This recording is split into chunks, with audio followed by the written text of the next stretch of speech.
पैगंबर और बादशाह का जिक्र करूंगा जिनके हुक्म के ताबे सिर्फ इंसान ही नहीं बल्कि जानवर, परिंदे, देव, जिन्नात, यहां तक कि हवा भी रहती थी।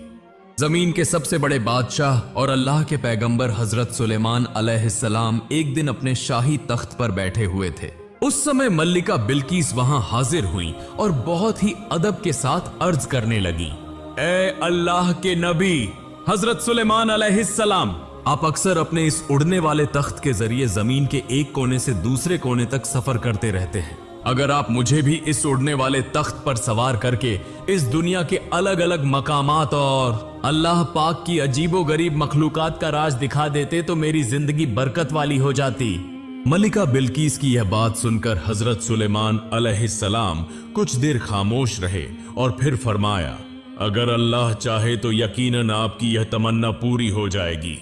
इसके बाद वे दोनों उड़ने वाले तख्त पर सवार हो गए और हजरत सुलेमान अलैहिस्सलाम ने हवा से कहा, ए हवा, हमें उस जगह ले चल जहां अल्लाह ताला की अता की हुई जमीन का सबसे हसीन मकाम मौजूद है।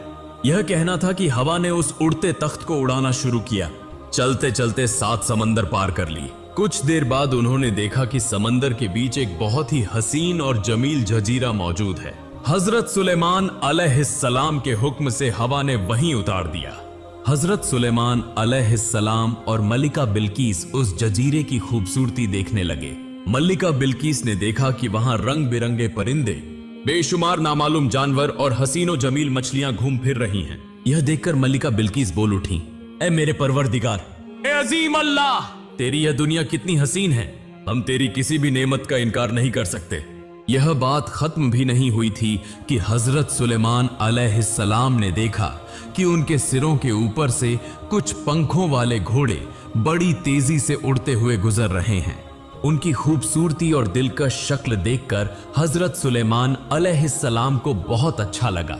वह उन घोड़ों को देखने के लिए लगातार निगाहें जमाए रहे, मगर देखते ही देखते वह पंखों वाले घोड़े इतनी तेजी से उनकी निगाहों से ओझल हो गए कि कहीं दिखाई न दिए। तब हजरत सुलेमान अलैहिस्सलाम ने फरमाया, आप यहां जरा इंतजार कीजिए, मैं अल्लाह की इस हसीन मखलूक